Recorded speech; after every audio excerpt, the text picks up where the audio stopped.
Hello everyone, आज के इस वीडियो में हम लोग बात करेंगे एक्सरसाइज 5.3 केस इन क्लास 11। और हम लोग पिछले वीडियो में हम लोग ने देखा था y equal to sine X का ग्राफ हम लोग देखे थे, और वहां पे एंगल में अगर कुछ चेंजिंग होता तो ग्राफ का पैटर्न क्या होता था ये सब हम लोग देख चुके थे। आज हम लोग बात करेंगे y equal to cos X से। तो y equal to cos X का ग्राफ देखते हैं कि y equal to cos X graph का पैटर्न क्या होता है। ठीक है, तो चलिए हम लोग वीडियो स्टार्ट करते हैं। तो सबसे पहले हम लोग देखने जा रहे हैं y equal to cos X, यानी कि दूसरा नंबर है। इससे पहले हम लोग देखे थे first number y equal to sine X. आज हम लोग देखेंगे y equal to cos X. y equal to cos X, इसका ग्राफ हमें देखना है। तो इसका जो डोमेन होता है वो बिल्कुल साइन एक्स के जैसा ही होता है, यानी कि x का कोई भी रियल नंबर हम लोग यहाँ पे ले सकते हैं। तो यहाँ पे जो इसका डोमेन होगा यानी x बिलोंग्स टू क्या होगा r। डोमेन क्या होता है, x की वैल्यू, ठीक है ना, जिसपे y डिफाइन हो। अच्छा, और रेंज क्या होगा, रेंज का मतलब cos x की वैल्यू। अब जो cos x की वैल्यू होगी वही y की वैल्यू, तो y की वैल्यू भी यहाँ पे -1 से +1 जैसा कि sin x में था। ठीक है, तो इसका हम लोग पहले टेबल देख लेते हैं, उसके बाद हम लोग आगे बात करेंगे। ठीक है, तो ये रहा y equal to cos X का टेबल। यहाँ पे हम लोग क्या नोटिस करते हैं कि ये जो हमारा फर्स्ट क्वाड्रेंट है 0 से लेकर के 90, इसमें वैल्यू आप देखोगे तो ये वैल्यू डिक्रीज कर रहा है। साइन एक्स में क्या था कि फर्स्ट क्वाड्रेंट में इंक्रीज कर रहा था। ये क्या है, फर्स्ट क्वाड्रेंट है, ये फर्स्ट क्वाड्रेंट है, क्योंकि ये 0 से 90 है। 0 से 90 मतलब फर्स्ट क्वाड्रेंट। और इसमें क्या कर रहा है, वैल्यू देखो, वैल्यू डिक्रीज कर रहा है, वैल्यू घट रहा है ना, वैल्यू डिक्रीज कर रहा है। ठीक है, अच्छा, अगर हम लोग सेकंड क्वाड्रेंट में देखें 90 टू 180 में, तो 90 टू 180 में हम लोग देखें तो यहाँ पे वैल्यू और डिक्रीज किया है ना, और घटता गया वैल्यू, तो वैल्यू ये और डिक्रीज कर रहा है, ये वैल्यू डिक्रीज किया। और ये कौन सा क्वाड्रेंट है, ये सेकंड क्वाड्रेंट है। सेकंड क्वाड्रेंट में वैल्यू और डिक्रीज करता गया। अच्छा, और अगर हम लोग थर्ड क्वाड्रेंट की बात करें यानी 180 टू 270, तो इसमें वैल्यू इंक्रीज कर रहा है ना। देखो -1 है, -0.87 -0.71, तो ये वैल्यू इंक्रीज कर रहा है। तो वैल्यू इंक्रीज कर रहा है किस क्वाड्रेंट में, ये थर्ड क्वाड्रेंट। थर्ड क्वाड्रेंट में वैल्यू इंक्रीज किया और ये वैल्यू इंक्रीज कर रहा है। अच्छा, अगर हम लोग फोर्थ क्वाड्रेंट की बात करें 270 टू 360 में, तो ये वैल्यू और इंक्रीज किया है ना, ये वैल्यू और ये इंक्रीज कर रहा है। ठीक है, किस क्वाड्रेंट में, फोर्थ क्वाड्रेंट में, यानी फोर्थ क्वाड्रेंट में ये वैल्यू इंक्रीज कर रहा है, वे वैल्यू इंक्रीज किया। ठीक है, और आप देखोगे कि यहाँ पे भी साइन एक्स की तरह ही है कि -1 और +1 के बीच ही ग्राफ रहेगा। ठीक है, और x में हम लोग कोई भी रियल वैल्यू ले सकते हैं। तो इसका मतलब ये हुआ कि अगर हमें cos x का ग्राफ ड्रॉ करना है तो हम भी उसी तरह से ग्राफ ड्रॉ करेंगे जैसे कि y equal to sine X से ड्रॉ किए थे। वहां पे हम लोग क्या किए थे, एक +1 का बाउंड्री रखे थे, एक -1 का, और इसके बीच पे हम लोग ग्राफ रखे थे। और x एक्सिस पे हम लोग कोई भी एंगल्स ले सकते थे। लेकिन जब मैंने आपको बताया था कि y equal to sine x आपको ड्रॉ करना हो तो आप x एक्सिस में हर π/2 के गैप में एंगल को रखो। इससे क्या होगा, ग्राफ बहुत आसानी से बनेगा। ठीक है, देखो, तो यहां भी हम लोग cos x का भी ग्राफ भी sin x की तरह ही बनाएंगे। ठीक है, तो देखो, एक हम लोग लेते हैं ये y एक्सिस और ये x एक्सिस, और बिल्कुल sin x की तरह ही बनाएंगे हम लोग, क्योंकि sin x के पैटर्न में ही ग्राफ ये इंक्रीज या डिक्रीज करता है। ठीक है, जैसा sin x जिस पैटर्न से इंक्रीज करता है उसी पैटर्न से ये भी इंक्रीज करता है, और जिस पैटर्न से वो डिक्रीज करता था उसी पैटर्न से ये भी डिक्रीज करता है। तो हर एक गैप में कितने का लूंगा, π/2 का। π/2 मतलब 90 डिग्री का गैप हम लोग रखेंगे। 90 का गैप हम लोग रख रहे हैं। ठीक है, जितना भी गैप रख रहे हैं हम लोग 90 का गैप रख रहे हैं। ठीक है, ताकि ग्राफ बहुत ही आसानी से बन जाए।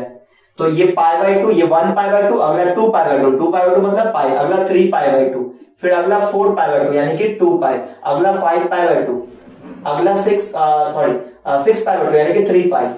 ठीक है, और यहां पे भी हम लोग π/2 का गैप रखेंगे, यानी -π/2, -π/2, फिर अगला -π हो जाएगा, और अगला -3π/2, -3π/2। तो ये गैप हमने π/2 का रखा है। ठीक है, अच्छा, अब अगर हम लोग हाइट की बात करें तो ये +1 पे जाएगा, ये +1, और ये नीचे का आंसर -1, तो ये -1 रहेगा ना, -1। तो यहां पे ये बाउंड्री होगा +1 की बाउंड्री, ये +1 की बाउंड्री, ये +1 की, और ये -1 में बाउंड्री है ना, तो इस पीछे बढ़ा देते हैं हम लोग। तो ये कुछ इस तरह का आ गया। तो ग्राफ जो है वो +1 से ऊपर नहीं जाएगा, -1 से नीचे नहीं जाना है। ठीक है, तो देखो अब हम लोग ग्राफ ड्रॉ करना स्टार्ट करते हैं। तो पहले हम लोग देख लेते हैं कि फर्स्ट क्वाड्रेंट में यानी कि 0 से 90 में ग्राफ डिक्रीज कर रहा है, यानी वैल्यू डिक्रीज हो रहा है। कहां से?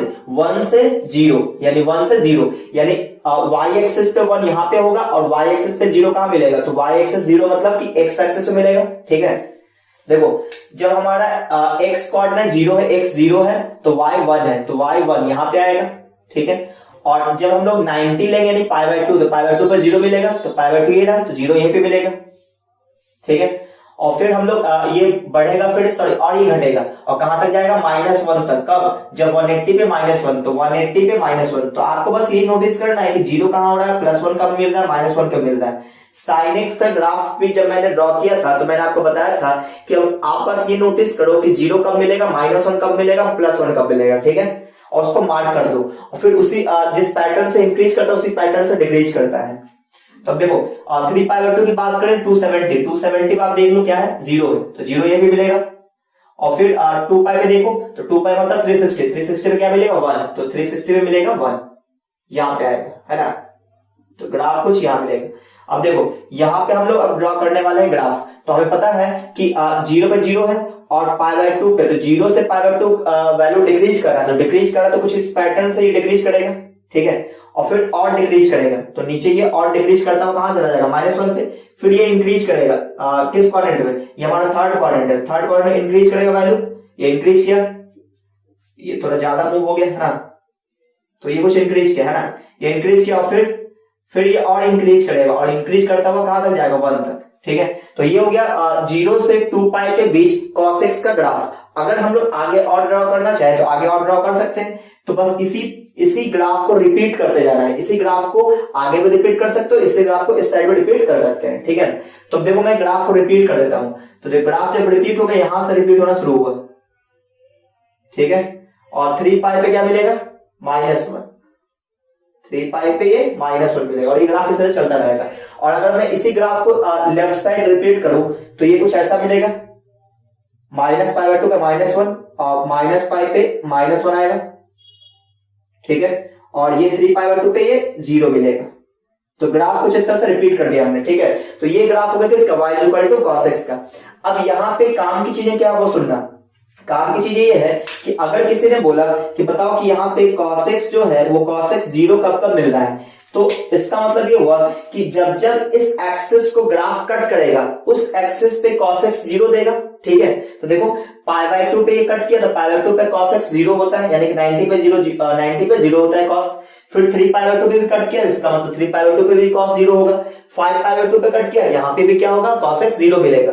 और अगर हम लोग लेफ्ट साइड की बात करें तो -π/2 पे भी 0 मिलेगा, -3π/2 पे भी 0 मिलेगा। इसका मतलब ये हुआ कि अगर cos x 0 है तो x का क्या क्या वैल्यू मिल सकता है? तो x का वैल्यू मिल सकता है π/2 मिल सकता है, 3π/2 मिल सकता है। अब देखो π/2, 3π/2, फिर अगला 5π/2 एंड सो ऑन, आगे और भी मिलता रहेगा 7π/2 इस तरह से। और ये आप निगेटिव साइड देखोगे तो -π/2, -3π/2, -7π/2, 5π/2 इस तरह से मिलता रहेगा। इसका मतलब ये हुआ, इसी में हम लोग प्लस माइनस लगा देते हैं, प्लस माइनस। ठीक है, ये लगा दिया हमने। तो प्लस वाला भी आ गया, माइनस वाला भी आ गया। तो इसको हम लोग जनरलाइज कैसे करेंगे? तो जनरलाइज करने के लिए हमने क्या देखा कि सभी नंबर में π/2 तो है, अगर π/2 को छोड़ दिया जाए तो यहाँ पे आपको नंबर दिखेगा +-1, +-3, +-5, प्लस अगला 7 मिलेगा एंड सो ऑन मिलेगा। और ये जो नंबर आपको दिख रहा है ये क्या है? ये ऑड नंबर है। और ऑड नंबर को हम डिनोट किससे करते हैं? 2n+1 से। और इनटू में क्या था? π/2 था, तो ये लग देंगे π/2। तो इसका मतलब ये हुआ x की वैल्यू अगर 2n+1 इंटू π/2 है तो इसका मतलब ये हुआ कि cos x क्या देगा? 0 देगा। और यहाँ पे n क्या है? n belongs to any integer. ठीक है, तो देखो ये इसका हो गया जनरल सोल्यूशन। किसका? cos x = 0, जो कि इंपॉर्टेंट है VVI। जब हम लोग आगे की एक्सरसाइज करेंगे यानी ट्रिग्नोमेट्रिक इक्वेशन जब हम लोग सॉल्व करेंगे तो वहां पे इसकी जरूरत होगी। cos x = 0 तो x = 2n+1 इंटू π/2, या फिर आप इस तरह से याद रखो कि odd pi. cos x equal to 0 तो x equal to odd pi, ये क्या है ऑड नंबर है ऑड पाई, ठीक है, तो ऑड पाई हम लोग बोलेंगे, यानी कि जब जब cos के एंगल में ऑड पाई आएगा तब तब cos x क्या देगा 0 आंसर देगा। जैसे कि मान लो मैं आपसे बोल दूं कि cos 7x/2 तो क्या सॉरी 7π/2 तो cos क्या मिलेगा 0 मिलेगा, cos 13π/2 0 मिलेगा, cos 15π/2 0 मिलेगा। जब जब ऑड पाई आएगा cos के साथ तो क्या देगा आंसर 0 देगा। अच्छा, ये तो होगी बात cos x इक्वल टू 0 की। अगर मैं बात करूं कि cos x equal to 1, cos x equal to 1 तो ये 1 कब मिलेगा, तो आप देखो कि 0 पे 1 मिल रहा है ना, 0 पे 1, फिर अगला देखो 2 पाई पे 1, फिर अगला जो है 3 पाई पे था ना, तो ये आ जाएगा कितना 7 पाई पे 2, अगला 8 पाई यानी 4 पाई। तो 0 पे 1 मिला, 2 पाई पे 1 मिलेगा, अगला 4 पाई पे 1 मिलेगा और अगला क्या मिलेगा, अगला 6 पाई पे 1 मिलेगा। इसका मतलब ये हुआ कि x की जगह अगर हम लोग इवन पाई रख दें, देखो ये था 0 पाई समझो आप, और इसको समझो आप 2 पाई है, फिर अगला क्या है 4 पाई, अगला 6 पाई, अगला 8 पाई, इस तरह से यहाँ पे क्या मिलेगा cos x इक्वल टू 1 मिलेगा, ठीक है ना। सिमिलरली इस केस में भी आएगा, ये -3π/2 था, अगला क्या आएगा -2 पाई आएगा, तो -2 पाई वैल्यू क्या मिलेगा 1 मिलेगा। इसका मतलब ये हुआ कि अगर यहाँ पे x की जगह अगर हम लोग इवन पाई रख दे तो cos क्या देगा आंसर 1 देगा। तो इवन पाई का मतलब ये हुआ कि x is equal to even number को हम लोग 2n से डिनोट करते हैं इनटू पाई, यहाँ भी n बिलोंग्स टू इंटीजर हम लोग बोल सकते हैं, ठीक है ना। तो यहाँ भी अगर हम लोग cos x इक्वल टू 1 बोलते हैं तो x इक्वल टू क्या होगा 2n पाई होगा, ठीक है। अच्छा, अब एक बार -1 चेक कर लेते हैं, तो -1 कहां पे मिल रहा है, पाई पे -1 मिल रहा है, फिर 3 पाई पे -1 मिल रहा है, अगला 5 पाई पे -1 मिलेगा। इधर देखो -पाई पे -1 मिल रहा है, यानी कि जब जब इस बाउंड्री को ये ग्राफ टच करेगा वहां वहां क्या मिलेगा cos x 1 मिलेगा। तो इस बाउंड्री को कब कब टच कर रहा है, पाई पे, फिर 3 पाई पे, अगला 5 पाई पे, अगला 7 पाई पे, अगला 9 पाई पे, और इधर -पाई, -3 पाई, -5 पाई, -7 पाई पे टच करेगा किसको -1 को। इसका मतलब ये हुआ cos x वहां पे -1 देगा, और ये जो नंबर आ रहा है आपके सामने पाई हो, 3 पाई हो, फिर अगला 5 पाई हो, तो ये क्या है ऑड पाई है, क्या है ऑड पाई। ये क्या था इवन पाई था, वो क्या है ऑड पाई है, यानी कि cos x is equal to -1 कब देगा, जब x इक्वल टू क्या हो जाए ऑड पाई। ऑड का मतलब 2n + 1 into pi, where n belongs to integer. तो आप इसमें से तीनों में सबसे ज्यादा इंपॉर्टेंट ये है cos x equal to 0, x equal to odd pi, ठीक है। और ये अगर आप याद रखो तो आपको ये आगे काम देगा, जैसे आप जेडब्ल्यू मेंस की तैयारी करोगे एनडीए में, तो वहां आपको बहुत ज्यादा ये हेल्प करेगा। और आप जब इंटीग्रेशन बनाओगे डेफिनेट इंटीग्रेशन, तो वहां पे भी इसका यूज होगा। तो आप चाहो तो इसका स्क्रीनशॉट ले सकते हो।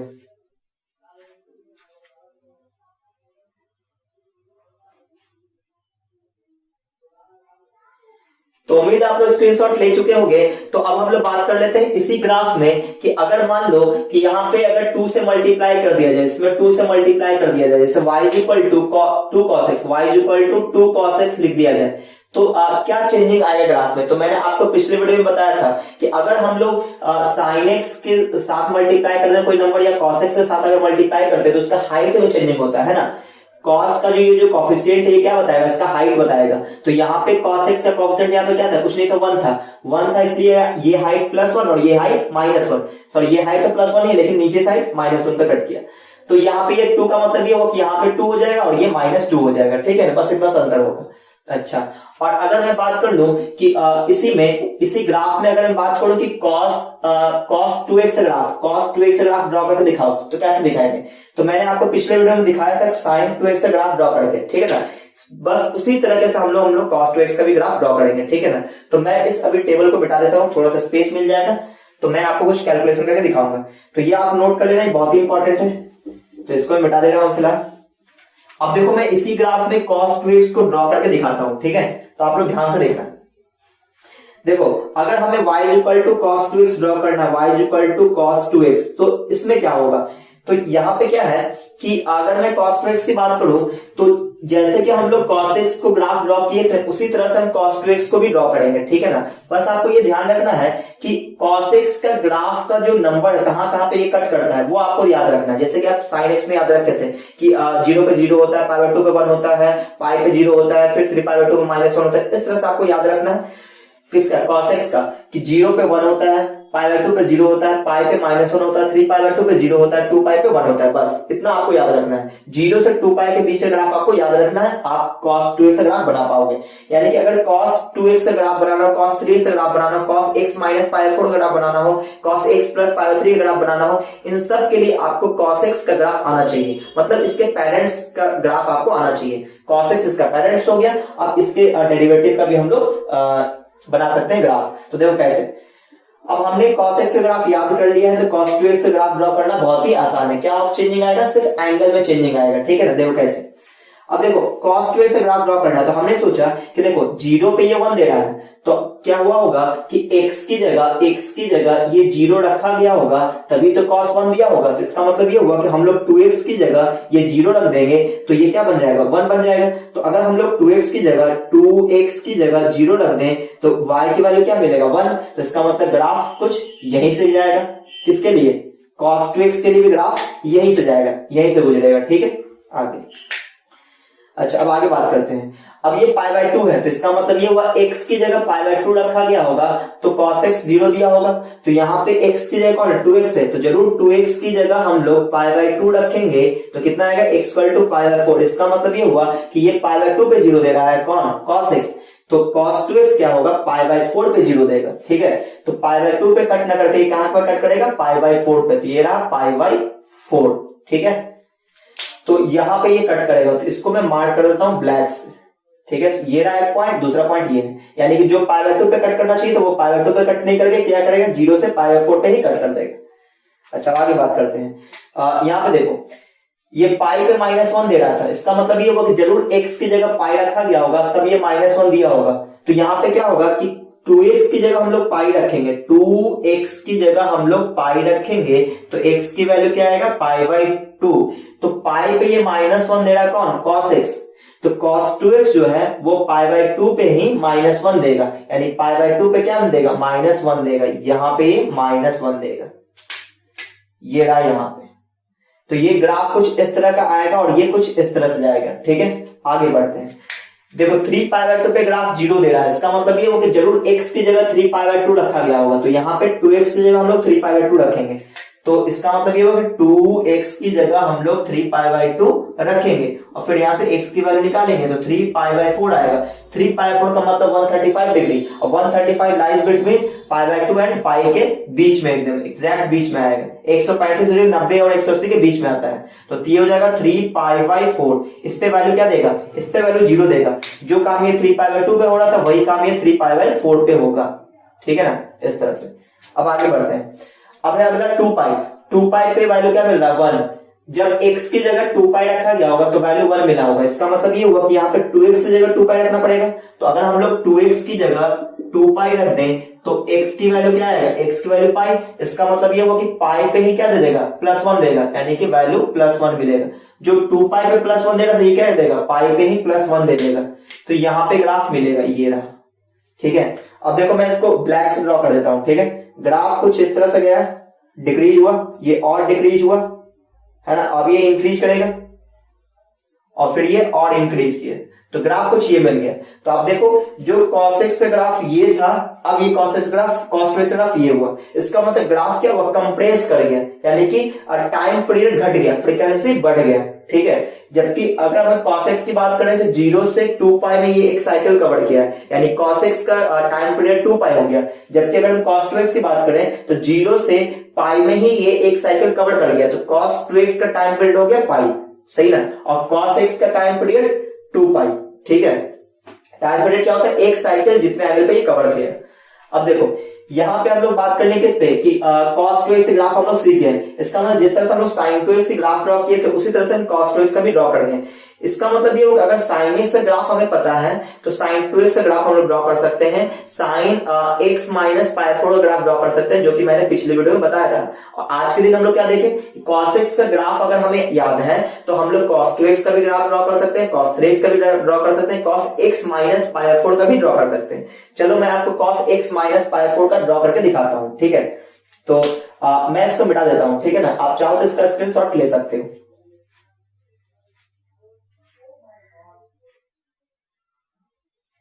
तो मैं इसको मिटा दे रहा हूं। अब हम लोग बात करेंगे cos x minus pi by 4। अब हमें बार बार इस टेबल को बनाने की जरूरत नहीं है, ये टेबल तो आपको इसलिए दिखाया गया है कि देखो कहां पे वैल्यू इंक्रीज किया, कहां पे वैल्यू डिक्रीज किया। तो हमें ये दिखा कि फर्स्ट क्वाड्रेंट में cos x डिक्रीज किया, फिर सेकंड क्वाड्रेंट में अगेन डिक्रीज किया, और थर्ड क्वाड्रेंट में इंक्रीज किया, और फोर्थ क्वाड्रेंट में और इंक्रीज करेंगे। तो इस तरह से आपको ध्यान रखना है। यानी cos x का जो ग्राफ है वो 1 से स्टार्ट होता है, y एक्सिस पे 1 से स्टार्ट होता है, और sin x का ग्राफ 0 से स्टार्ट होता है। और आपको ये याद रखना है कि cos x is equal to 0 तो x equal to odd pi by 2, ये आपको याद रखना है, जो कि ट्रिग्नोमेट्रिक इक्वेशन में बहुत ज्यादा हेल्प होगा। अब देखो मैं आपको ग्राफ बना के दिखाता हूं कि y is equal to cos x minus pi by 4 का ग्राफ। तो आपको पता होना चाहिए जब हम लोग एंगल में कुछ माइनस करते हैं तो ग्राफ जो होता है कि उतना ही नंबर से प्लस साइड शिफ्ट होता है। जैसे ये माइनस पाई बाय 4 किया हमने, तो प्लस पाई बाय 4 की तरफ ग्राफ शिफ्ट हो जाएगा, ठीक है ना। देखो कैसे, अगर हमें y equal to cos x minus pi 4 का ग्राफ ड्रॉ करना है तो हमें पहले किसका ग्राफ ड्रॉ करना पड़ेगा, cos x का, इसके पेरेंट्स का ग्राफ ड्रॉ करना पड़ेगा। तो इसका पेरेंट्स कौन है, cos x, तो cos x का ग्राफ हम ड्रॉ करेंगे। कैसे ड्रॉ करेंगे, देखो इस तरह से। देखो अब मैं cos x का ग्राफ देखो कैसे ड्रॉ कर रहा हूं, बिना टेबल के। ये रहा y एक्सिस है ना, ये रहा 0। तो करना क्या, हमें हर पाई बाय 2 के गैप पे है ना, हर पाई बाय 2 के गैप पे एक नंबर मार्क कर देना है। ये हो गया पाई बाय 2, ये इतना ले लेते हैं, पाई 2 पाई बाय 2 हो गई। ये अगला हो जाएगा 3 पाई बाय 2, फिर अगला 4 पाई बाय 2 यानी कि 2 पाई, फिर अगला 5 पाई बाय 2, अगला 6 पाई बाय 2 यानी कि 3 पाई। तो इस तरह ग्राफ मिला। अच्छा आगे बढ़ते हैं, इस साइड माइनस पाई बाय 2 चलो नेगेटिव साइड में छोड़ देते हैं। और हमें चूंकि cos का ग्राफ ड्रॉ करना है तो +1 का बाउंड्री रखना पड़ेगा, और फिर -1 का बाउंड्री भी रखना पड़ेगा, क्योंकि इसका रेंज होता है -1 से +1, किसका, cos x का। तो ये आगे हमने बाउंड्री मार्क कर दिया, ठीक है। अच्छा आगे बढ़ते हैं। अब देखो यहां पे आपको बस ये ध्यान रखना है कि cos x जो है कब 0 होता था, कब 1 होता था, कब -1 होता था, आपको याद रखना है। तो cos x जो है वो 0 पे 1 आता था, पाई बाय 2 पे 0 आता है, पाई पे ये -1 देता था, कौन, cos x की बात हो रही है। 3 पाई बाय 2 पे 0 और 2 पाई पे ये 2 पाई पे 1 देगा, और फिर आगे आप समझ गए कि 5 पाई बाय 2 पे 0 देगा और 3 पाई पे ये -1 देगा। बस इतना आपको याद रखना है, आपको 0 से 2 पाई ग्राफ बस याद रखना है cos x की। तो देखो cos x का ग्राफ ड्रॉ करने के लिए यहां पे हम लोग ग्राफ ड्रॉ कर देते हैं डॉटेड लाइन से, ब्लैक से डॉटेड से। ये रहा cos x का ग्राफ, ये और डिक्रीज किया और फिर ये इंक्रीज करेगा और फिर ये और इंक्रीज किया, तो ये रहा cos x का ग्राफ। तो अब आगे अगर हम लोग बात करें cos x माइनस पाई 4 का ग्राफ ड्रॉ करना है तो कैसे ड्रॉ करेंगे, तो वो सुनना आप ध्यान से कि देखो cos ये 1 कब मिला होगा, जब एंगल पे 0 रखा गया होगा। तो यहां पे इसका मतलब ये हुआ कि ये देखो y is equal to cos x है, और एक हम लोग ड्रॉ करें y is equal to cos x minus pi by 4। अब देखो हम लोग कंपैरिजन करेंगे और ये मार्क कर लेंगे किस एंगल पे क्या आएगा। देखो x का वैल्यू जब 0 लिए तो y की वैल्यू 1 मिला, इसका मतलब x की जगह 0 रखा गया होगा तब cos x 1 दिया गया होगा। इसका मतलब ये होगा कि यहाँ पे x की जगह x माइनस पाई बाय 4 है, तो जरूर x माइनस पाई बाय 4 की जगह हम लोग 0 रखेंगे तो x की वैल्यू आएगा पाई बाय 4। यानी कि यहाँ पे x की वैल्यू 0 पे 1 दे रहा है, तो ये क्या देगा, x की वैल्यू पाई बाय 4 पे ये वैल्यू 0 मिलेगा। तो यहाँ पे एग्जैक्ट मिडिल पे आएगा पाई बाय 4, पाई बाय 4, तो यहाँ पे ये वैल्यू 1 देगा, कौन, cos x minus pi by 4, ये वहां पर 1 देगा, ठीक है। जो काम ये 0 पे हो रहा तो वो काम होगी पाई बाय 4 पे हो रहा होगा, ठीक है, इस तरह से। अब अगर हम लोग पाई बाय 2 की बात करें तो ये क्या कहलाएगा, ये 0 प्लस पाई बाय 4 कहलाएगा, है ना, 0 प्लस पाई बाय 4। अगर हम लोग x की जगह पाई बाय 2 रख दें, यहाँ पे x की जगह पाई बाय 2 रख दें तो cos पाई बाय 2 क्या होगा, 0 होगा। इसका मतलब ये होगा यहाँ पे x की जगह x माइनस पाई बाय 4 है, तो x माइनस पाई बाय 4 की जगह अगर हम पाई बाय 2 रख दें तो y इज इक्वल टू क्या मिलेगा, 0 मिलेगा। तो इस तरह से देखो अगर हम लोग x माइनस पाई बाय 4 की जगह पाई बाय 2 रख दें तो x की वैल्यू आ जाएगा पाई बाय 2 प्लस पाई बाय 4। तो ये जो एंगल मिलेगा पाई बाय 2 पे पाई बाय 4 ऐड कर देंगे तो एग्जैक्ट मिडिल पे आएगा। यहाँ पे पाई बाय 2 में हमने पाई बाय 4 ऐड करा तो ये पॉइंट कुछ यहाँ पे मिल जाएगा, ठीक है। तो यहाँ पे ग्राफ कुछ ऐसे जाएगा, जो ग्राफ ये इस तरह से जा रहा था, अभी ग्राफ ये इस तरह से जाएगा, ठीक है। अच्छा, अब पाई पे -1 मिल रहा है, लेकिन किसके लिए? कॉस के लिए। तो x की जगह पाई रखा गया होगा, तो cos पाई -1 आया होगा। तो यहाँ पे हम लोग क्या करेंगे कि x माइनस पाई/4 की जगह x-π/4 की जगह क्या रख देंगे? पाई।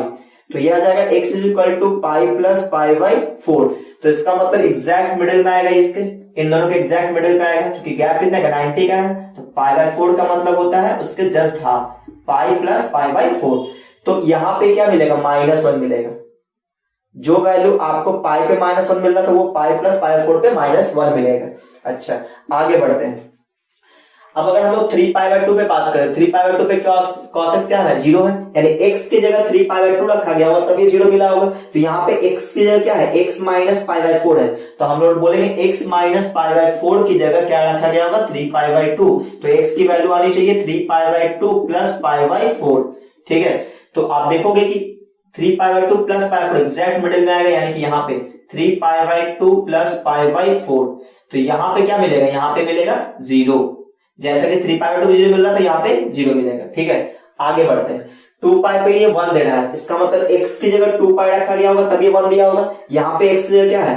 x माइनस पाई/4 है, तो जरूर x माइनस पाई/4 की जगह हम लोग 2π रखेंगे। तो x की वैल्यू 2π प्लस पाई/4। तो 2π प्लस पाई/4 वैल्यू 1 देगा, तो 2π में प्लस पाई/4 जोड़ देगा, तो यहाँ पे आएगा थोड़ा सा आगे, 2π प्लस पाई/4 पे क्या देगा? ये वैल्यू 1 देगा। जो काम ये 2π पे हो रहा था, अब ये 2π प्लस पाई/4 पे होगा। अब हम लोग ग्राफ ड्रॉ करेंगे, तो देखो ग्राफ कुछ इस तरह से जाएगा, यहां से ये वैल्यू डिक्रीज करेगा और ये 0 हो गया, और फिर ये -1 होगा और ये डिक्रीज करेगा और ये कुछ इस तरह से, और ये और अब ये इंक्रीज करना स्टार्ट करेगा और ये फिर और इंक्रीज करेगा। तो वैल्यू कुछ यहाँ पे आ गया। तो आप देखो ये जो ग्राफ आपको दिख रहा होगा कि ये था ग्राफ किसका? ये वाला जो डॉटेड लाइन है y equal to cos x है, और ये जो ब्लू लाइन है ये कौन है? y equal to cos x minus pi. तो दोनों में फर्क क्या है? यहाँ पे x है, इसमें से x माइनस पाई/4 कर दिया है, यानी एंगल में कुछ घटा दिया गया है। तो देखो क्या फर्क पड़ा है। यहाँ फर्क ये पड़ा है, ऐसा लग रहा है कि ये जो cos x है, ये जो cos x है, इस ग्राफ को उठाकर और यहाँ पे शिफ्ट कर दिया गया है। इस ग्राफ को ऐसे उठाया हमने और यहाँ पे ऐसे शिफ्ट कर दिया, ठीक है। तो कितने शिफ्ट किया? पाई/4 से हमने शिफ्ट कर दिया। तो यहाँ पे माइनस पाई/4 है, तो प्लस पाई/4 की तरफ हमने शिफ्ट कर दिया। इस तरह से ऐसा आपको लगेगा। और अगर यहाँ पे प्लस पाई/4 होता तो ये ग्राफ ये उठ के इधर शिफ्ट हो जाता, माइनस पाई/4 पे शिफ्ट हो जाता, ठीक है। तो ये आपको ध्यान रखना है। तो उम्मीद अब आप cos x से रिलेटेड जो भी ग्राफ होगा आप बना दोगे। मान लो आगे 2 मल्टीप्लाई में किसी ने कर दिया, यहाँ पे 2 मल्टीप्लाई में कर दिया, तो आपको यहाँ +2 या -2 लगा देना है, बस सिंपल। तो उम्मीद है आपको ये ग्राफ समझ में आया होगा। तो आज हमारा cos x का ग्राफ भी कंप्लीट हुआ। अब हम लोग बात कर लेते हैं tan x के ग्राफ। तो tan x का ग्राफ ड्रॉ करना बहुत ही आसान है। मेन होता है sin x और cos x का ग्राफ। अगर sin x cos x का ग्राफ आपको पता है तो tan x का ग्राफ ड्रॉ करना बहुत ही आसान है। तो आप चाहो तो इसका स्क्रीनशॉट ले लो, मैं अभी tan x का ग्राफ दिखाऊंगा आपको।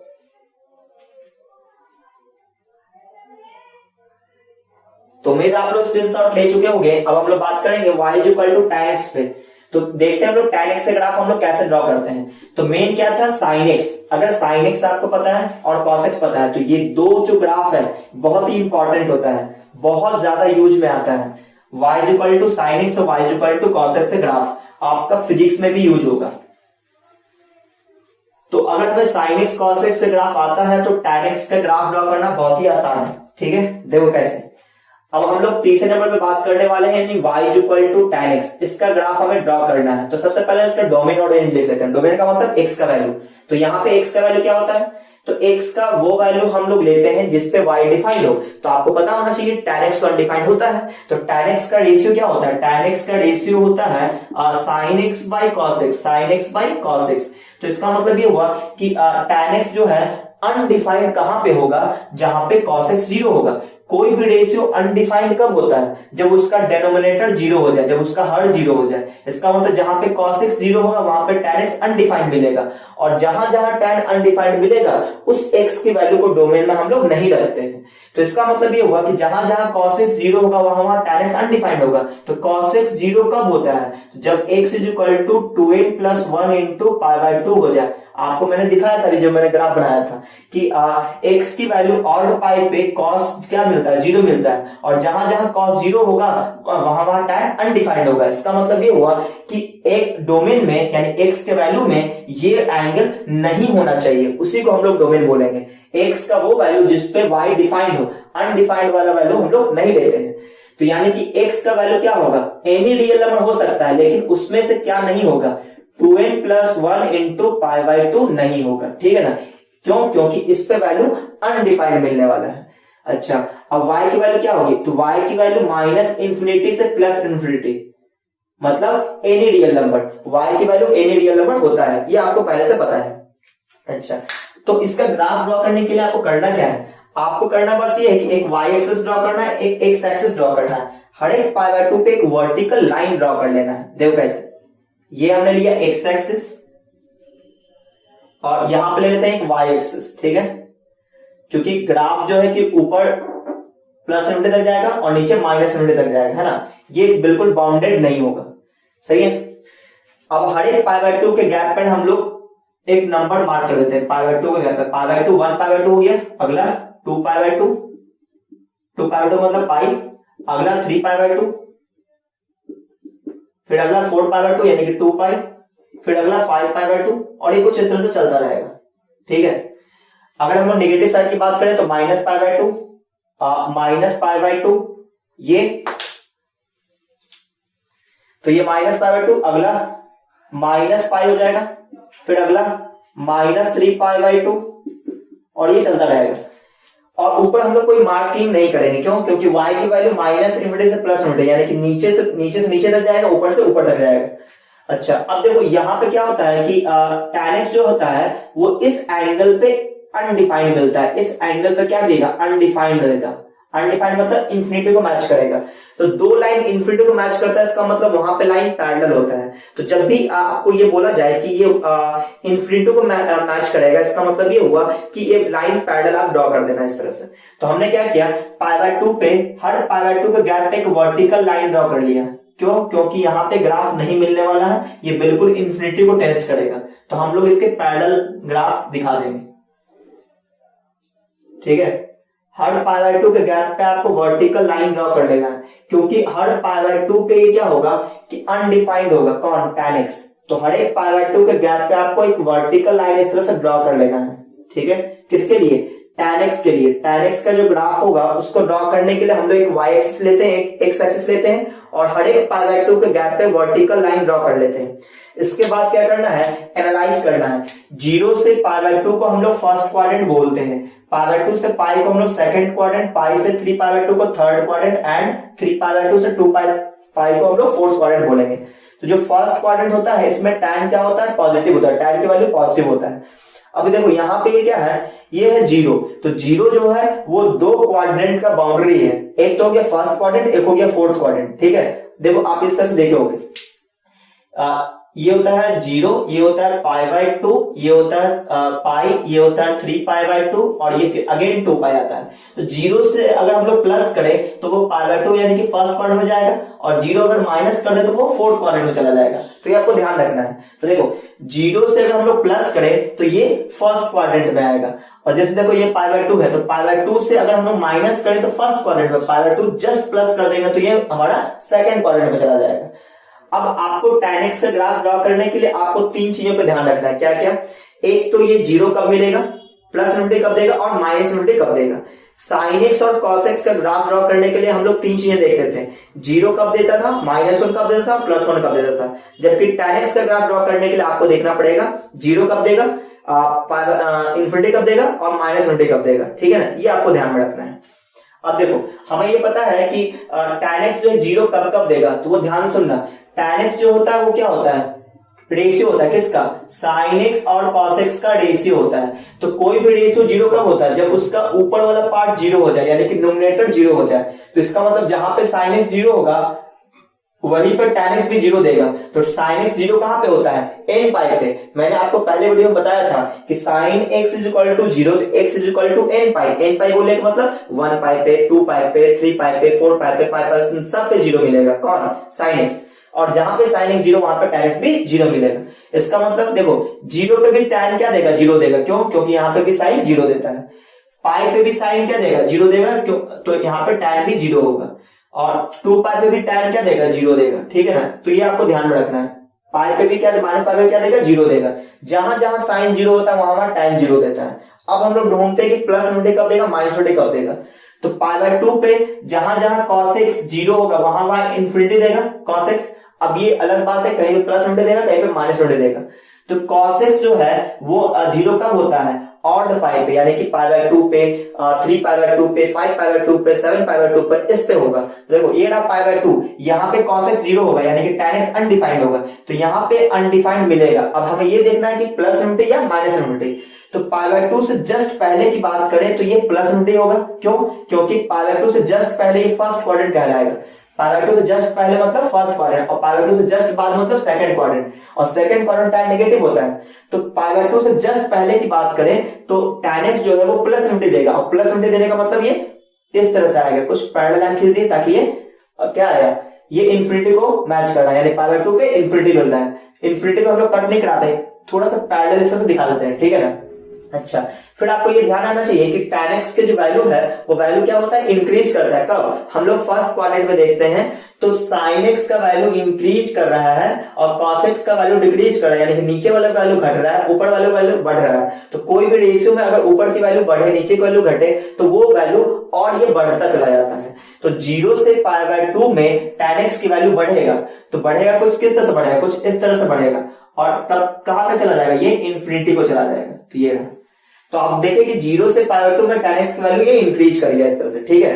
अच्छा, अब अगर हम लोग फोर्थ क्वाड्रेंट की बात करें तो फोर्थ क्वाड्रेंट में क्या होगा, फोर्थ क्वाड्रेंट में क्या होगा कि sin x के वैल्यू नेगेटिव होगा और cos x के वैल्यू पॉजिटिव होगा, यानी कि नीचे वैल्यू बढ़ेगा, ऊपर वैल्यू घटेगा। इसका मतलब ये वैल्यू घटना शुरू कर देगा, है ना? और घटते घटते कहां तक जाएगा, माइनस इनफिनिटी को मैच कर जाएगा। ठीक है ना? तो ये हो गया tan x का ग्राफ कहां से कहां तक, माइनस पाई बाय 2 से प्लस पाई बाय 2 में। अब बाकी जो ये रिपीट करेगा अपने आप को। ठीक है? तो देखो ये अगर हम लोग इसी ग्राफ को उठा के यहां पर शिफ्ट कर दें यहां पे, तो ये कुछ आपको ऐसा दिखेगा ग्राफ। ठीक है? ये अपने आप को रिपीट करेगा कुछ इस तरह से। आपको ये कट नहीं करना है, पैरेलल दिखाना है। फिर ग्राफ अगर हम यहां पर रिपीट करें तो ग्राफ कुछ ऐसा मिलेगा, ये आपको कट नहीं कराना है, ग्राफ कुछ ये मिलेगा। अगर हम लोग नेगेटिव साइड की बात करें तो ये रहा पाई, तो यहां पे ग्राफ कुछ इस तरह से रिपीट करेगा। तो ये रहा tan x का ग्राफ, और ये कहां पे जाकर मैच करेगा, इन्फिनिटी को, और ये माइनस इन्फिनिटी को। ठीक है? और यहां पे आप क्या देखिए कि हर एक पाई पे जहां जहां पाई यानी और सॉरी पाई पे, है ना, n पाई पे क्या मिल रहा है, ये जीरो मिल रहा है। कौन? tan x। तो अगर किसी ने पूछा कि tan x is equal to zero, tan x is equal to zero, तो x इज इक्वल टू क्या बोलेंगे, n pi, where n belongs to integer. ठीक है ना? ये आपको ध्यान रखना, ये भी इंपॉर्टेंट है। तो tan x भी जीरो वहीं पे होता है जहां sin x जीरो होता है, यानी कि tan x equal to zero n pi और sin x equal to zero भी n पाई। तो ये आपको ध्यान रखना है। तो यहाँ पे आपको ये ध्यान रखना है कि जो हमारा tan x का जो ग्राफ होता है वो हर एक पाई बाय 2 पे ये इन्फिनिटी देता है ना, प्लस इन्फिनिटी और माइनस इन्फिनिटी देता है। तो आप ये देखो कि ये जो ग्राफ है ये कॉन्टिन्यूअस ग्राफ नहीं, ये टूटा हुआ ग्राफ है। कहां कहां टूट गया है, ऑड पाई बाय 2 पे टूट गया है। जहां जहां ऑड पाई बाय 2 आया है ग्राफ वहां पे टूट गया है। जबकि इससे पहले हम लोग sin x का ग्राफ देखे थे, tan x का ग्राफ सॉरी cos x का ग्राफ देखे थे। उन दोनों ग्राफ में क्या था कि कॉन्टिन्यूअस ग्राफ था, ग्राफ कॉन्टिन्यू था, है ना? तो उन दोनों को हम लोग कॉन्टिन्यूअस ग्राफ बोलेंगे। और ये हमारा क्या है, डिसकॉन्टिन्यूअस है। कहां पर डिसकॉन्टिन्यूअस हुआ, कहां पर टूटा है, पाई बाय 2 पे टूट गया है, 3 पाई बाय 2 पे टूट गया है, 5 पाई बाय 2 पे टूट गया है, यानी कि ऑड पाई बाय 2 पे ये डिसकॉन्टिन्यूअस होता है। अच्छा, अब आप देखो इसके अगर हम लोग टाइम पीरियड की बात करें तो टाइम पीरियड उसको बोलते हैं जितने पे वो एक साइकिल कवर किया। तो आप देखोगे कि इतने में ये एक साइकिल कवर कर गया, फिर ये इतने में ये एक साइकिल कवर कर गया। तो एक साइकिल कवर करने में आप ये गैप ले रहा है, ये तो ये गैप कितने का है, तो इधर है पाई बाय 2, इधर भी है पाई बाय 2, तो दोनों को ऐड कर देंगे कितना हो जाएगा, पाई। यानी कि tan x का टाइम पीरियड होता है पाई। आप देखो अगर ये भी गैप लोगे तो आपको पाई मिलेगा। कैसे, ये है 3 पाई बाय 2, ये है पाई बाय 2, तो 3 पाई बाय 2 में से पाई बाय 2 घटा दो कितना मिलेगा, पाई मिलेगा। तो इसका मतलब ये हुआ कि हम लोग ये कह सकते हैं कि tan x का जो टाइम पीरियड होता है वो होता है पाई। ठीक है? और जैसा tan x का टाइम पीरियड वैसा ही cot x का भी होता है। तो आप चाहो तो इसका स्क्रीनशॉट ले सकते हो। अब हम लोग अगले ग्राफ की बात करेंगे, यानी cot x से ग्राफ की बात करेंगे।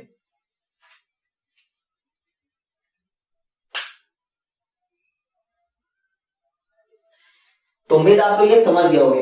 तो अब हम लोग आगे बढ़ते हैं।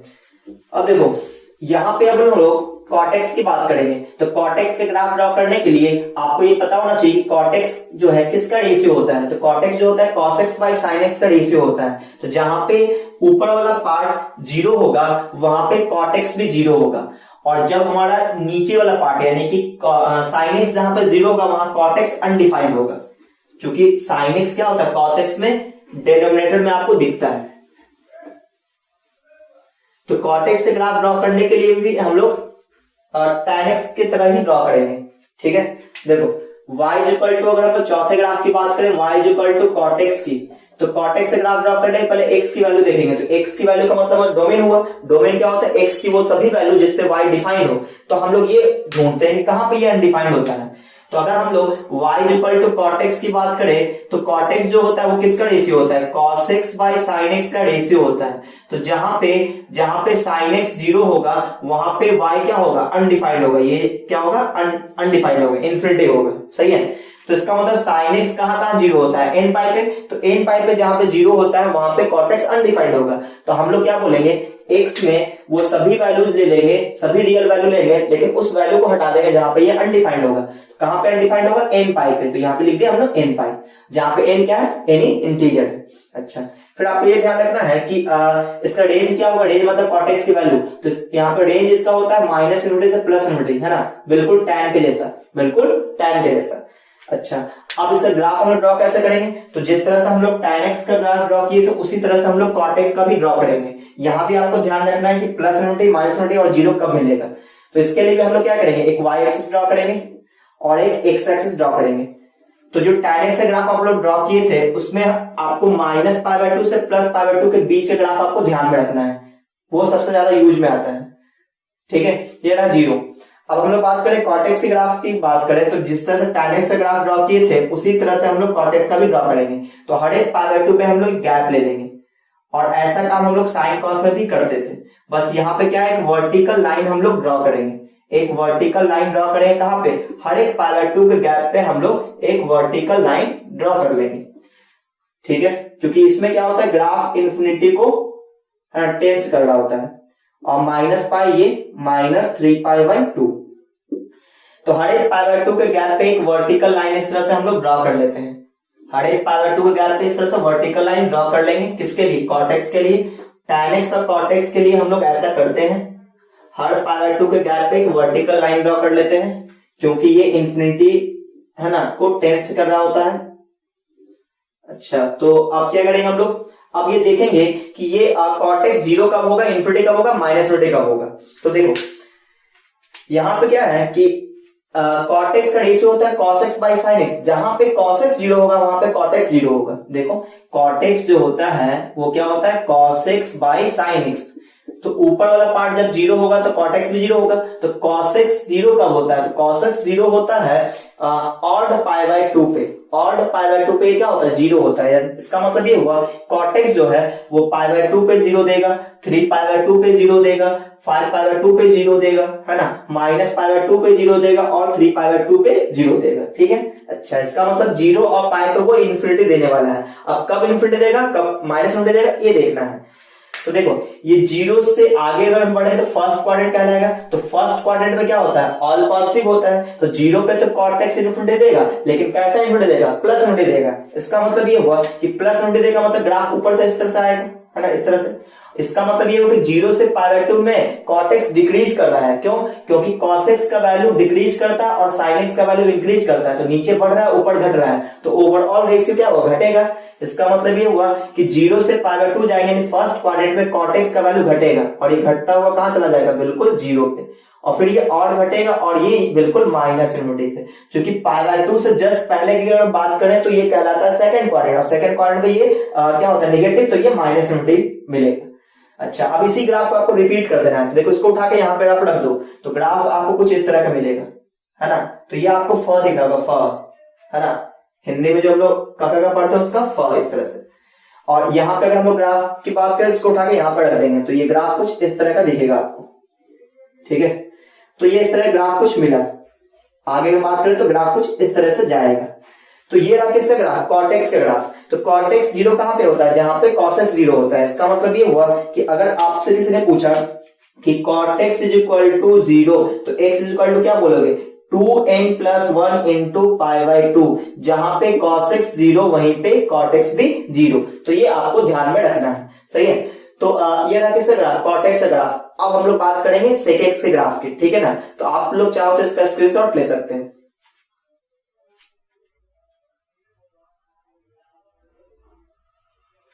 तो उम्मीद आप लोग स्क्रीनशॉट ले चुके होंगे।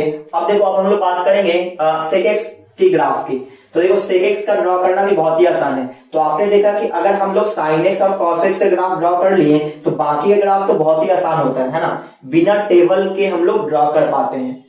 आपको यहाँ पे ये ध्यान रखना है कि जब हम लोग cot x का ग्राफ, आपको कहां से कहां तक याद रखना है, 0 से पाई के बीच का ग्राफ याद रखना है, क्योंकि यहाँ पे ये एक साइकिल कवर कर लेता है। तो 0 से पाई के बीच का ग्राफ आपको याद होना चाहिए किसका, cot x का। और tan x का -π/2 से +π/2 के बीच का ग्राफ होना चाहिए, क्योंकि वो उसी पे एक साइकिल कवर करता है। हालांकि बहुत सारे जगह पे करता है, लेकिन ये क्या होता है, एक स्टैंडर्ड एंगल माना जाता है इसको। तो चलिए अब हम लोग बात करते हैं अगले क्वेश्चन पे, यानी कि 5वें नंबर पे y is equal to sec x की बात कर लेते हैं। y is equal to sec x, तो देखो y is equal to sec x, sec x से ग्राफ ड्रॉ करने के लिए आपको cos x से ग्राफ ड्रॉ करना है। यहाँ पे जो sec x है वो cos x के हेल्प से बहुत ही आसानी से बन सकता है। cos x का रेसिप्रोकल होता है sec x, ठीक है। तो जहां पे cos x लाई करेगा, वहां पे जहां पे cos x की वैल्यू होगा वहां पे sec x की वैल्यू नहीं होगा। तो आप देखो यहाँ पे पहले डोमेन लिखते हैं, तो x का जो वैल्यू होगा वो क्या क्या हो सकता है। तो sec x जो है वो किसका रेशियो होता है, तो 1/cos x का। तो जहां पे cos x 0 होगा वहां पे sec x अनडिफाइंड होगा। और cos x 0 कहां पे होता है, 2n+1 इंटू π/2 पे, ऑड π/2 पे।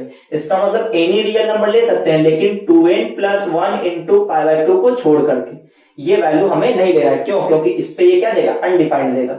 अच्छा, रेंज की बात करें हम लोग, तो y की वैल्यू, क्योंकि cos x का वैल्यू -1 और +1 के बीच होता है, तो sec x क्या बोलेगा कि -1 से हम छोटा रहेंगे या +1 से बड़ा रहेंगे। -1 और +1 के बीच का वैल्यू नहीं देगा, कौन, sec x, क्योंकि cos x जो है वो -1 और +1 के बीच वैल्यू देता है, तो sec x उसके बीच में नहीं रहेगा। तो y की जो वैल्यू होगा वो या तो -1 से छोटा होगा या फिर y की वैल्यू +1 से बड़ा होगा। इसका मतलब ये हुआ -1 और +1 के बीच में ग्राफ नहीं मिलेगा, किसका, sec x का। तो इसका ग्राफ ड्रॉ करने के लिए आपको cos x का ग्राफ ड्रॉ करना आना चाहिए, फिर बहुत आसानी से आप ड्रॉ कर सकते हो। देखो कैसे, ये y एक्सिस, ये रहा x एक्सिस। अब यहाँ पे हमें ग्राफ ड्रॉ करना है sec x का, तो हम लोग क्या करेंगे, पहले cos x का ग्राफ ड्रॉ करेंगे। उसके लिए हर एक π/2 पे हम लोग मार्किंग कर देंगे, हर एक 90 डिग्री के गैप पे हम लोग इस तरह से मार्किंग करेंगे। 3π/2 हो जाएगा ये, फिर अगला 2π आएगा, फिर अगला 5π/2 आएगा। इस तरह से हमने मार्किंग करा है, ये मार्किंग कर दिया हमने।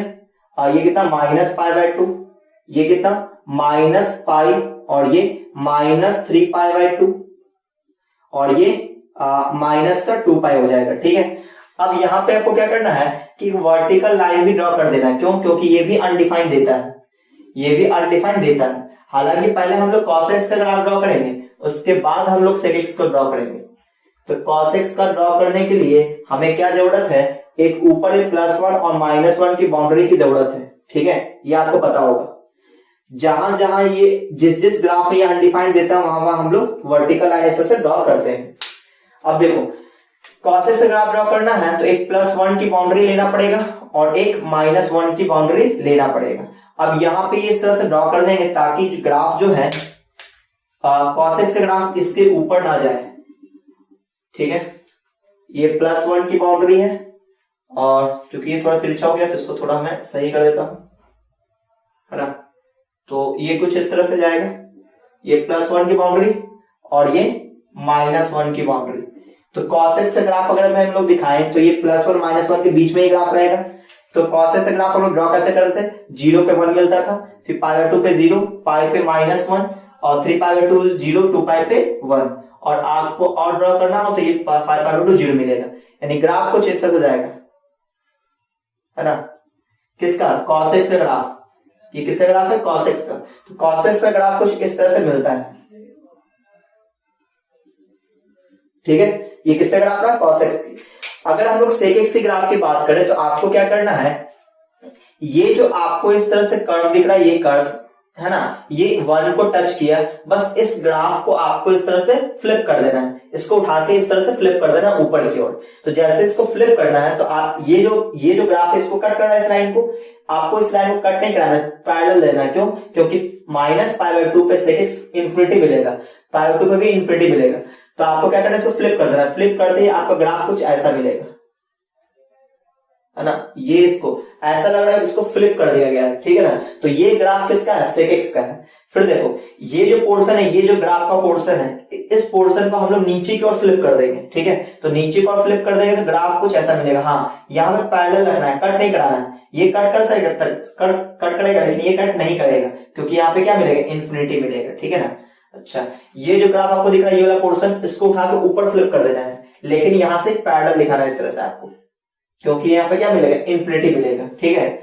अगर हम इस साइड की बात करें तो इसको उठा के इधर फ्लिप कर देना है, ये जो पोर्शन है इसको उठा के नीचे की ओर फ्लिप कर देना है, तो ग्राफ कुछ ऐसा मिल जाएगा, ठीक है। यहाँ पे कट नहीं कराना है, इसको पैरेलल दिखाना है, और ये इसको उठा के ऊपर फ्लिप कर देना है, यानी कि ऐसा। तो आप देखोगे ये जो ब्लू लाइन से आपको दिख रहा है ग्राफ, ये ग्राफ किसका है? sec x का ग्राफ है। किसका है? sec x का। तो आप देखो ग्राफ जो है वो -1 +1 के बीच में नहीं है। किसका? sec x का ग्राफ जो है -1 +1 के बीच में नहीं है। इसका मतलब sec x का जो वैल्यू है वो -1 +1 के बीच में नहीं होता है। जैसे किसी ने बोला sec x = 1/2, तो ये इम्पॉसिबल है। sec x का वैल्यू 1/2 हो ही नहीं सकता x के किसी भी वैल्यू पे। अच्छा, तो अब हमें ये ध्यान रखना है कि sec x जो है वो -1 +1 के बीच में नहीं होता है। तो ग्राफ के नाम पे बस इतना ही है। देखो सबसे ज्यादा ग्राफ किसका यूज होता है? sin x का, cos x का, और थोड़ा बहुत tan x का ग्राफ यूज में आता है, ठीक है। तो sec x का ग्राफ बहुत ज्यादा यूज में नहीं आता है, मतलब आप कह सकते हो यूज में नहीं आता है। तो बस इतना आपके लिए काफी है। अब हम लोग बात करेंगे cosec x की। तो जब हम लोग cosec x की ग्राफ ड्रॉ करेंगे तो बिल्कुल sin x की तरह ड्रॉ करेंगे। sin x का फ्लिप कर देंगे, जैसे हमने cos x को लिया और फिर इसको मैंने फ्लिप कर दिया ऊपर की ओर, उसी तरह से cosec x की ग्राफ में हम लोग ड्रॉ करेंगे। पहले sin x को ड्रॉ करेंगे, उसके बाद जो ऊपर आएगा उसको ऊपर फ्लिप करेंगे, जो नीचे आएगा उसको नीचे की ओर फ्लिप कर देंगे, ठीक है।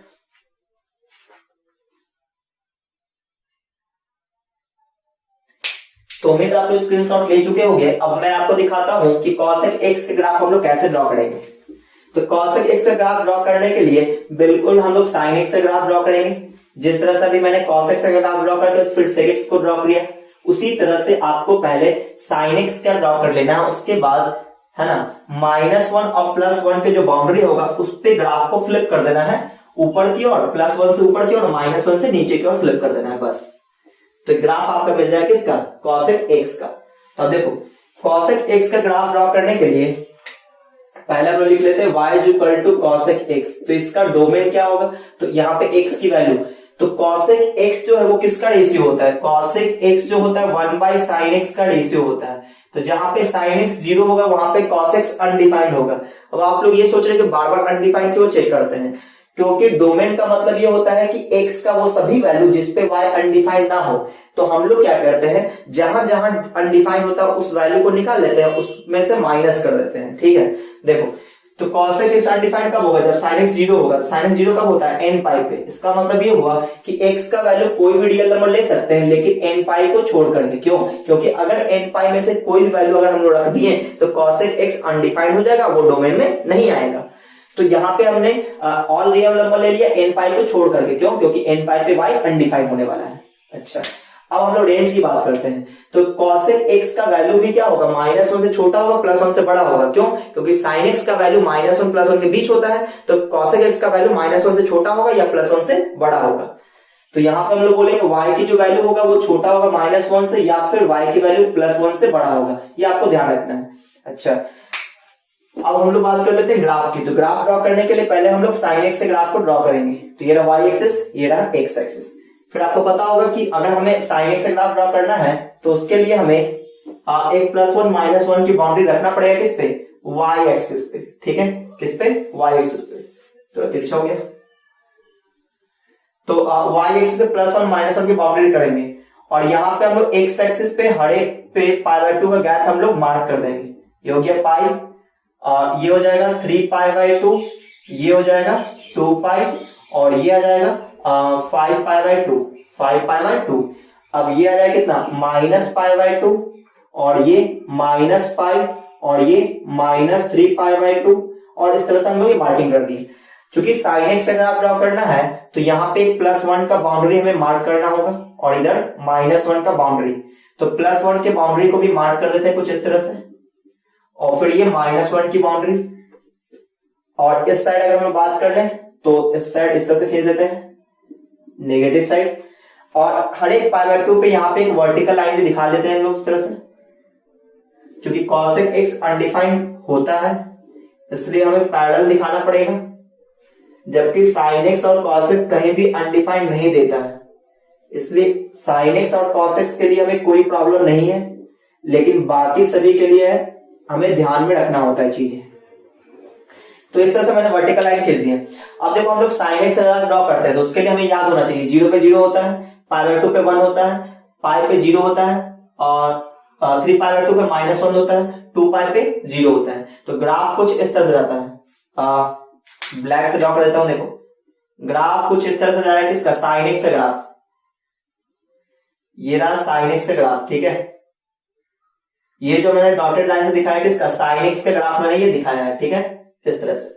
और अगर मैं इस साइड की बात करूं तो -π/2 पे -1 मिलेगा, -π पे 0 मिलेगा, और फिर 3π/2 पे 1 मिलेगा, -3π/2 पे। तो ये रहा किसका ग्राफ, sin x से ग्राफ।